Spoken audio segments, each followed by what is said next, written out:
ಸರ್ಕಾರಿ ವೆನ್ಲಾಕ್ ಆಸ್ಪತ್ರೆ ಅಂದಾಕ್ಷಣ ಬೇರೆ ಬೇರೆ ಜಿಲ್ಲೆಗಳಿಂದ ಮಂಗಳೂರಿಗೆ ವೆನ್ಲಾಕ್ ಆಸ್ಪತ್ರೆಗೆ ರೋಗಿಗಳು ಬರೋದನ್ನು ನಾವು ಕಂಡಿದ್ದೇವೆ. ಆದರೆ ಒಂದು ದಿನದ ಚಿಕಿತ್ಸೆಗೆ ಬಂದಿರುವಂತಹ ರೋಗಿಗಳು ಒಂದಷ್ಟು ದಿನ ನಿಲ್ಬೇಕಾದಂತ ಪ್ರಸಂಗ ಬಂದಾಗ ಅವರಿಗೆ ಬದಲಿಸಲು ಬಟ್ಟೆ ಕೂಡ ಇರೋದಿಲ್ಲ. ಈ ಸಮಸ್ಯೆಯನ್ನ ಪರಿಹರಿಸಲಿಕ್ಕೆ ನಮ್ಮ ಎಂ ಫ್ರೆಂಡ್ಸ್ ಎನ್ನುವಂತಹ ಸಂಸ್ಥೆ ಕಾರುಣ್ಯ ಯೋಜನೆ ಕ್ಲೋತ್ ಬ್ಯಾಂಕ್ ಅನ್ನ ನಮ್ಮ ಸರ್ಕಾರಿ ಆಸ್ಪತ್ರೆ ವೆನ್ಲಾಕ್ ಆಸ್ಪತ್ರೆಯಲ್ಲಿ ಪ್ರಾರಂಭಿಸಿದೆ.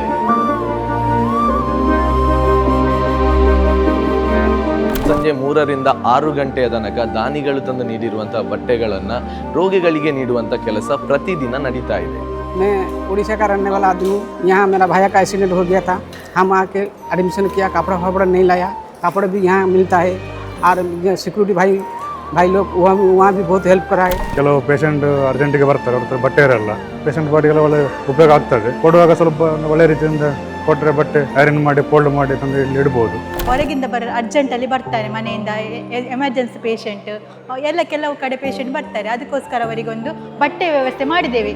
ಯಾರಾದರೂ ಇದ್ರೆ ಹೆಲ್ಪ್ ಮಾಡಿ ಅಂತ ಹೇಳ್ತೀವಿ ನಾವು. ಅದ್ರ ಹಲತ್ತು ಬಟ್ಟೆ ಅಲ್ಲ, ಒಂದು ಯೂಸ್ ಮಾಡುವ ಥರ, ಈ ಥರ ಸ್ಟೂಡೆಂಟ್ ಯೂಸ್ ಮಾಡಿದ ಅಥವಾ ಮಕ್ಕಳು ಯೂಸ್ ಮಾಡಿದ ನೈಟಿ, ಚೂಡಿದಾರ್ಸ್, ಮತ್ತೆ ಶರ್ಟ್ಸ್, ಪ್ಯಾಂಟ್ಸ್, ಮತ್ತೆ ಶಾರ್ಟ್ಸ್, 3/4 ಪ್ಯಾಂಟ್ ಅದೆಲ್ಲ ಇದ್ರೆ ತಂದು ಕೊಡಿ. ಲುಂಗಿ ಯೂಸ್ ಆಗಲು ತಂದು ಕೊಡಬೇಡಿ, ಯೂಸ್ ಆಗುವಂಥದ್ದು ತಂದು ಕೊಡಿ. ಯಾಕಂದ್ರೆ ಅವರಿಗೆ ಸ್ವಲ್ಪ ನಾವು ಕೊಡುವುದರಲ್ಲಿ ತೃಪ್ತಿ ಇರ್ತದೆ. ಉಪಯೋಗಿಸದೇ ಇರುವಂತಹ ಬಟ್ಟೆಗಳಿದ್ದಲ್ಲಿ ಹರಿದು ಹೋದಂಥದ್ದಲ್ಲ, ಬೇರೆಯವರಿಗೆ ಉಪಯೋಗಿಸುವಂತಹ ಸ್ಥಿತಿಯಲ್ಲಿರುವ ಬಟ್ಟೆಗಳನ್ನು ತಂದು ಈ ಕ್ಲೋತ್ ಬ್ಯಾಂಕಿಗೆ ನೀಡಿದ್ದೇ ಆದಲ್ಲಿ ಅದನ್ನ ಇನ್ನೊಬ್ಬರು ಉಪಯೋಗಿಸುವಂತಹ ವ್ಯವಸ್ಥೆಗಳು ಇಲ್ಲಿ ನಡೀಲಿಕ್ಕಿದೆ.